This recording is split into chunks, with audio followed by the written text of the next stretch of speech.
रायरेश्वर. आज रायरेश्वराच्या मंदिरापाशी पोहोचलोय आपण. स्वराज्याची मुहूर्तपोळ छत्रपती शहाजी राजे आणि राष्ट्रमाता राजमाता जिजाऊंनी उभी केली. पण हे स्वराज्य सुराज्य व्हावं यासाठी छत्रपतींनी आपल्या बुद्धीची आणि तलवारीची युक्ती वापरून या ठिकाणी रायरेश्वरावर शपथ घेतली. खरं सांगू तर धर्माचं रक्षण करण्यासाठी, स्वराज्यातल्या प्रत्येक घटकापर्यंत सुखसुविधा मिळण्यासाठी, दीन दुबळे दलित यांच्यासाठी छत्रपतींनी स्वराज्य उभं केलं.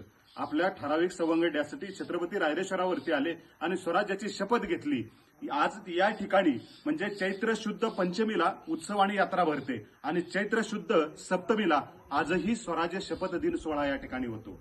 असं हे सुंदर ठिकाण आहे, ज्या ठिकाणाहून स्वराज्याची सुरुवात झाली. आजही स्वराज्यात किंवा महाराष्ट्रात, हिंदुस्थानामध्ये भगवा फडकवतोय तो छत्रपतींच्या स्वराज्य शपथ दिवसामुळं.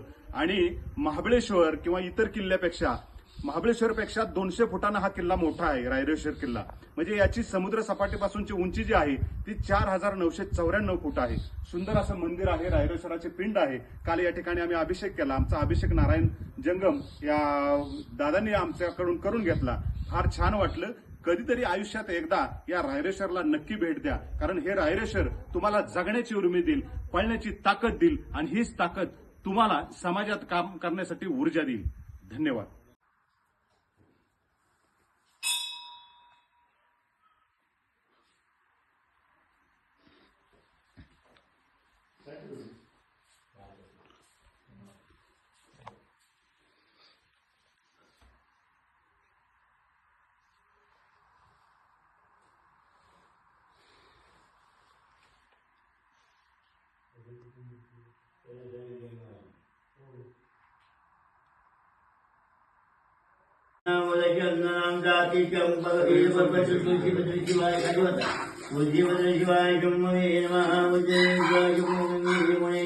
गोदावरी नर्मदा सिंधु कावेरी नदी रक्त मधुसरकराय पंचांतर भूतानाथ पचला नदी रक्त मधुसरकराय फळासी जय देव जय देव जय मंगलमूर्ती श्री मंगलमूर्ती जय मात्रे मान कामना पूर्ती जय देव जय देव रत्नागतील गौरातल गौरी कुमारा चंद्राची ओटी कुंकुम केशरा हिरे जडिय मोठ शोभतो मला सुंदरनी ओटी करणी धावया जय देव जय मंगलमूर्ती हो श्री मंगलमूर्ती दर्शन माते मान कामना पूर्ती जय देव लंबोदर पीतांबर परिवर वंदना चरण सोडावर संगम दासा माता वर्गाई सन्ना चंद्रकी भावावी निर्माणी रक्षा विष्णुवर वदना जय देव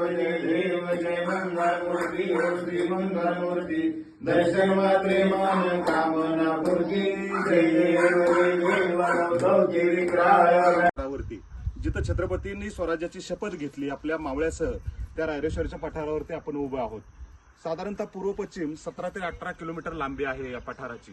आणि जसं की कास पठारावरती सगळ्या प्रकारची फुलं असतात, त्याच प्रकारची याच महिन्यामध्ये म्हणजे सप्टेंबर ऑक्टोबर महिन्यामध्ये या रायरेश्वरच्या पठारावरती सर्व फुलं आपल्याला बघायला मिळतात. रायरेश्वर पठारावर येण्याचं सगळ्यात महत्वाचं कारण हे आहे की छत्रपतींनी स्वराज्याची शपथ या रायरेश्वराच्या मंदिरामध्ये घेतली आणि भलं मोठं स्वराज्य निर्माण केलं. कन्याकुमारीपासून काश्मीरपर्यंत हे एवढं मोठं स्वराज्य होतं की बाहेरच्या सगळ्या शाह्या जेवढ्या आल्या, मुघलशाही आदिलशाही, या सगळ्यांना निस्तनाबूत करण्याचं काम रायरेश्वराच्या साक्षीनं छत्रपतींनी केलं. तोच छत्रपतींचा साक्ष देणारा हा रायरेश्वर किल्ला. इथं येण्याचं सगळ्यात महत्वाचं कारण आहे, हा रायरेश्वरवर शपथ घेतलीच, परंतु या ठिकाणी तुम्हाला सगळी फुलं पाहायला मिळतील. या रायरेश्वरच्या पठारावरून तुम्हाला 7 किल्ले दिसतात. रायगड दिसतो, राजगड दिसतो, तोरणा दिसतो, केंजळगड दिसतो. असे बरेचसे किल्ले या ठिकाणावरून बघायला मिळतात. आणि त्याचबरोबर 7 रंगाची माती या ठिकाणी आहे. आणि सगळ्यात महत्वाचं, या ठिकाणी साधारणतः 41 घरं आहेत. 15 घरं या बाजूला आहेत. मंदिराच्या पूर्वेला 20 घरं आहेत. आणि अख्खं गावच्या गाव व्हेजिटेरियन आहे, म्हणजे शाकाहारी आहे. आणि कुठल्याही मोबाईलची रेंज इथं नाही. हा सर्वात महत्वाचा दुवा इथं आहे. आणि निसर्ग सौंदर्य खूप चांगलं आहे. त्यामुळे आपण सर्व मित्रांनी, आपल्या नातेवाईकांनी एकदा रायरेश्वरला अवश्य भेट द्यावी. काल रायरेश्वराला अभिषेक करून ज्या घरी आमचा मुक्काम होता, ते जुन्या पद्धतीचं घर जसं गावाकडे असतं तसंच या पद्धतीचं घर इथं आहे. या ठिकाणी शिवाजी जंगम यांच्या घरी त्यांचे बंधुराज सोमनाथ जंगम, कृष्णा जंगम असं 3 जणांचं एकत्रित कुटुंब या ठिकाणी आहे आणि त्यांचा मुलगा प्रवीण जंगम.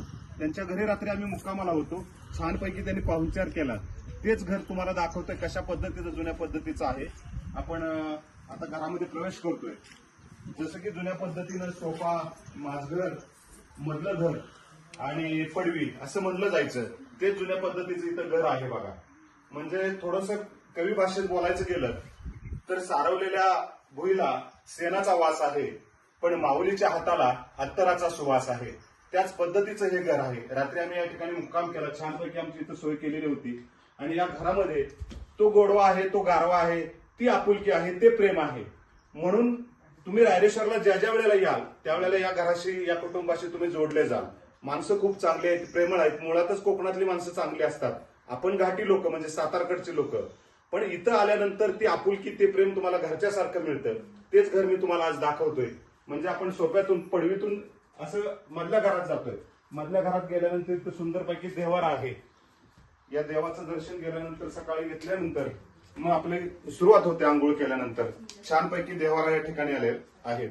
हे आहे मधलं घर. आणि रात्री आम्हाला ज्या हाताने जेवू खाऊ घातलं त्या माय माऊली संगीता जंगम, ज्यांनी पूजा केली रायरेश्वराच्या मंदिरामध्ये, ते नारायण जंगम, त्याचबरोबर शिवाजी जंगम आणि उपाध्यक्ष आहेत इथं अनिल जंगम, हे तिघ आहेत. या चुलीवरती छानपैकी स्वयंपाक केला आणि तो स्वयंपाक आम्ही रात्री जेवलो आणि इथंच पोहोडलो. तुमच्या माहितीसाठी सांगतो की रायरेश्वरवर येताना अशा 100 ते 150 फूट उंच कडा आहे. त्या कड्यावरती पायऱ्या आहेत आणि त्या पायऱ्यावरून हे सगळ्या वस्तू इथं वर आणल्या जातात. म्हणजे आपण बऱ्याचशा वेळेला छोटी छोटी गोष्ट एखादी नाही मिळाली की नाराज होतो किंवा कोणाला तरी काहीतरी म्हणतो. या लोकांनी कसं आयुष्य काढलंय.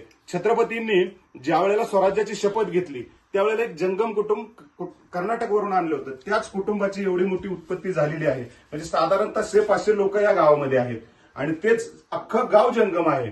शिवछत्रपतींच्या मार्गदर्शनानुसार जंगम कुटुंब ज्या वेळेला आणलं गेलं इथं मंदिरामध्ये, त्याच वेळेला त्यांच्याकडे याची जबाबदारी दिली रायरेश्वराची आणि ते अख्खं गाव अजूनही रायरेश्वराची जबाबदारी व्यवस्थितरित्या पार पाडत आहेत. धन्यवाद. ज्या मित्राच्या घरी आम्ही थांबलो होतो ते प्रवीण जंगम या ठिकाणी आहेत. घरी तर सोय सर्वांच्यासाठी राहण्यासाठी आहेत, छानपैकी सुंदरपैकी. म्हणजे बाथरूम आहे, तुम्हाला आंघोळीसाठी, टॉयलेटसाठी संडास आहे, सगळ्या गोष्टी आहेत. पण त्यांनी जर ट्रेकिंग करण्यासाठी किंवा रायरेश्वरला भेट देण्यासाठी जे पर्यटक येतात त्यांच्यासाठी आणखीन एक वेगळी, म्हणजे निसर्गाचा जर तुम्हाला अनुभव घ्यायचा असेल रात्रीचा, तर त्यासाठी त्यांनी टेंटही उपलब्ध करून दिलेले आहेत. या टेंटमध्ये आपण राहू शकता. म्हणजे याच्यामध्ये पाऊस येत नाही किंवा तुम्ही रात्रीचं जरी राहिला तरी आजूबाजून कुठलंही जनावर आतमध्ये शिरत नाही. आपण पाहू शकता आतमध्ये साधारणतः 2-3 लोक झोपू शकतात. असं छानपैकी टेंट आहे. खाली गादी आहे, उसेस या ठिकाणी दिलेले आहेत. त्यामुळं निसर्गाचा अनुभव घेत रात्रीचा या ठिकाणी तुम्ही छानपैकी राहू शकता. या टेंटच्या बाजूलाच मी तुम्हाला दाखवतो. या बाजूला व्ह्यू तुम्ही पाहू शकता. समोर आता दिसणार नाही धुकं असल्यामुळं काय होतंय, धरती आणि आकाशाची भेट होते. जणू दोघांचं मिलन होतंय. असाच हा निसर्गरम्य परिसर आहे. या बाजूला केंजळगड आहे, इथे समोर कमळगड आहे, त्याचबरोबर पाचगणीचं टेम्पल लँड आहे. साधारणतः इथून 13 किलोमीटरचं अंतर आहे. आणि परत पलीकडे महाबळेश्वर आहे. आणि या ठिकाणी या रायरेश्वराची खिंड, नाकिंदा खिंड म्हणून आहे, ती त्या ठिकाणी आहे. म्हणजे हे जे पठार आहे ते साधारणतः 17 ते 18 किलोमीटर लांब असल्यामुळं इथं तुम्ही दिवसभर 2 दिवस 3 दिवस अशी भटकंती करू शकता, जेणेकरून तुम्हाला निसर्गाचा चांगला अनुभव घेता येईल.